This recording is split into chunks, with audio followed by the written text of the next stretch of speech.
जिंदगी को बदलने के लिए सबसे पहला कदम है खुद को समझना। ये कोई आसान काम नहीं है, क्योंकि अक्सर हम अपने जीवन की जटिलताओं में इतने खो जाते हैं कि हम खुद को भूल ही जाते हैं। जैसे आचार्य प्रशांत, ओशो और बुद्ध ने हमेशा कहा है, जब तक हम अपनी आत्मा को नहीं समझते तब तक हम अपनी जिंदगी को नहीं समझ सकते। ये शब्द गहरे हैं। आत्मा क्या है? ये हमारी आंतरिक स्थिति, हमारी सोच और हमारी भावना का केंद्र है। हमारी आत्मा हमारी असली पहचान है, जो हमें बाहरी दुनिया के रंग ढंग से ऊपर उठाकर सच में जीने की दिशा दिखाती है। हम अक्सर अपने शरीर, अपनी इच्छाओं और अपने बाहरी हालातों से पहचानते हैं, लेकिन यही पहचान हमें भ्रमित कर देती है। आचार्य प्रशांत ने अपनी शिक्षाओं में कहा है कि जब तक हम अपने भीतर की शांति और सच्चाई को नहीं पहचानते, तब तक हमारे जीवन का हर कदम उलझन और असंतोष से भरा रहता है। हमारे विचार और भावनाएं ही हमारी जिंदगी को बनाती हैं। ये बात बहुत महत्वपूर्ण है। हमारे मन में जो विचार चलते रहते हैं, वे हमारी सोच, हमारी दिशा और हमारी जिंदगी को आकार देते हैं। अगर हमारे विचार नकारात्मक हैं, तो हम खुद को और अपनी जिंदगी को नकारात्मक ही देखेंगे। अगर हम हमेशा सोचते हैं कि मैं क्या कर सकता हूँ, मेरे पास क्या है, या मुझे क्यों नहीं मिलता, तो हम अपनी ऊर्जा और ध्यान इन निराशावादी विचारों में बर्बाद कर देंगे। यही वजह है कि ओशो और बुद्ध ने हमेशा कहा, सोच को बदलो तो पूरी जिंदगी बदल जाएगी। सकारात्मक विचारों की शक्ति अपार है। यदि हम अपने मन को अच्छे विचारों से भरते हैं, तो हम अपनी सोच को, अपने दृष्टिकोण को और अपनी दुनिया को पूरी तरह से बदल सकते हैं। हमारे अंदर जो शक्तियां हैं, वे कभी खत्म नहीं होती, बस हमें उन्हें पहचानने की जरूरत है। अक्सर हम अपनी क्षमता से अनजान रहते हैं और फिर बाहरी स्थितियों को दोष देते हैं। लेकिन ये ध्यान देने की बात है कि बाहरी दुनिया हमें तभी प्रभावित करती है जब हम खुद अपने भीतर असंतुष्ट होते हैं। जैसे जैसे हम अपने अंदर की दुनिया को सुधारते हैं, वैसे वैसे बाहरी दुनिया का प्रभाव भी कम हो जाता है। पश्चिमी दार्शनिकों और भारतीय दर्शन के दृष्टिकोण में भी यही सामंजस्य है। सोक्रेट्स और नीत्शे जैसे पश्चिमी दार्शनिक हमेशा अपने विचारों के जरिए जीवन की सच्चाई की तलाश करते रहे। वे मानते थे कि यदि हम अपने विचारों को स्पष्ट रूप से समझें और नियंत्रित करें, तो हम अपने जीवन को आकार देने में सक्षम होते हैं। यही बात भारतीय दर्शन में भी पाई जाती है। वेदांत, ताओइज्म और बौद्ध दर्शन हमें सिखाते हैं कि हम अपने कर्मों का फल छोड़कर अपनी आत्मा को समझकर ही जीवन की शांति और संतुष्टि पा सकते हैं। यही नहीं, भारतीय दर्शन ये भी सिखाता है कि जो कुछ भी बाहरी दुनिया में घटित हो रहा है, वो सब हमारे अंदर की स्थिति का प्रतिबिंब है। यदि हम अंदर से शांत हैं, तो बाहरी दुनिया का शोर हमें प्रभावित नहीं कर सकता। पुरानी कथाएं और देवताओं की गाथाएं भी हमें यही सिखाती हैं। भारत की सबसे बड़ी शिक्षाएं हमारे पुराणों और मिथकों में छुपी हैं।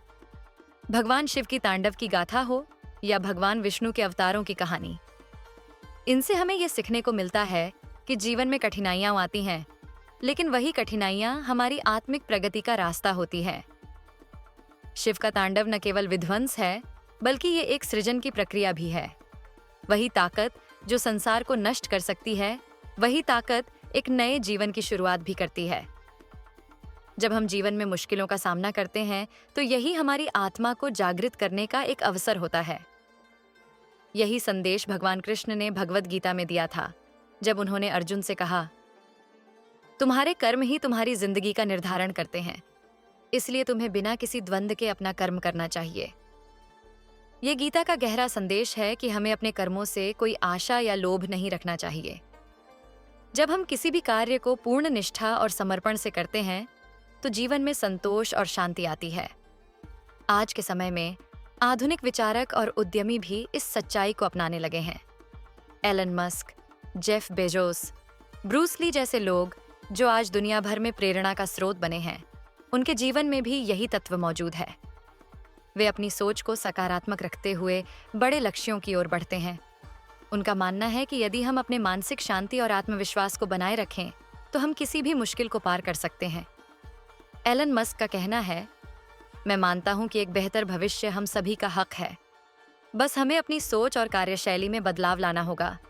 ये सोच, जो एक गहरी आत्मिक समझ से आती है, हमें भी जीवन में बदलते हुए संकल्पों के बारे में सोचने के लिए प्रेरित करती है। यही बात ब्रूस ली के जीवन में भी थी। जिनका दर्शन था, जो उपयोगी है उसे अपनाओ, जो काम का नहीं उसे छोड़ दो, और जो खास तुम्हारा है उसे जोड़ो। उनके शब्द हमें ये सिखाते हैं कि हमें जीवन में उन बातों को अपनाना चाहिए जो हमारे लिए सबसे अधिक लाभकारी हैं, और बाकी को छोड़ देना चाहिए। अब सवाल ये उठता है कि हम अपनी जिंदगी को कैसे बदल सकते हैं। सबसे पहले हमें अपनी सोच को बदलना होगा। हमें अपने विचारों में बदलाव लाना होगा। ओशो ने एक बार कहा था, आप जितना अपनी सोच में बदलाव लाएंगे, उतना ही आप अपने जीवन में बदलाव देखेंगे। यदि हम अपनी सोच को सीमित या नकारात्मक रखने के बजाय सकारात्मक और प्रेरणादायक बनाएंगे, तो हमारा जीवन अपने आप बदलने लगेगा। हमें ये समझना होगा कि जीवन सिर्फ बाहरी परिस्थितियों पर निर्भर नहीं है, बल्कि ये हमारे भीतर की मानसिकता पर आधारित है। अगला कदम है अपने कर्मों को समझना और उन्हें सही दिशा में लगाना। कर्म का सिद्धांत न केवल भारतीय संस्कृति में, बल्कि पश्चिमी दार्शनिकों में भी महत्वपूर्ण है। नीत्शे ने कहा था, जो कुछ भी तुम करते हो उस पर ध्यान दो। हर कर्म का अपना एक उद्देश्य होता है, और जब हम उसे बिना किसी आशा या भय के करते हैं, तो यही हमें आत्मिक शांति और संतुष्टि देता है। अंत में हमारा आत्म संयम और ध्यान सबसे महत्वपूर्ण है। जब तक हम अपने मन और विचारों पर नियंत्रण नहीं पा लेते, तब तक हमारे जीवन में बदलाव लाना मुश्किल होता है। ध्यान और साधना से हम अपने भीतर की शांति और सच्चाई को समझ सकते हैं, और यही शांति हमें बाहरी दुनिया में संतुलन बनाए रखने में मदद करती है। तो जिंदगी को बदलने का सबसे आसान तरीका है अपने भीतर की दुनिया को सुधारना। जैसे ही हम अपने विचारों, कर्मों और आत्मा को समझते हैं, वैसे ही हमारी जिंदगी बाहर से भी बदलने लगती है। याद रखिए, जब तक हम अपनी अंदर की दुनिया को साफ और शांति से भरा नहीं करते, तब तक हम अपनी जिंदगी को सही दिशा में नहीं ले जा सकते। यही सच्चाई है, यही ज्ञान है, और यही हमें हर दिन अपनाना है।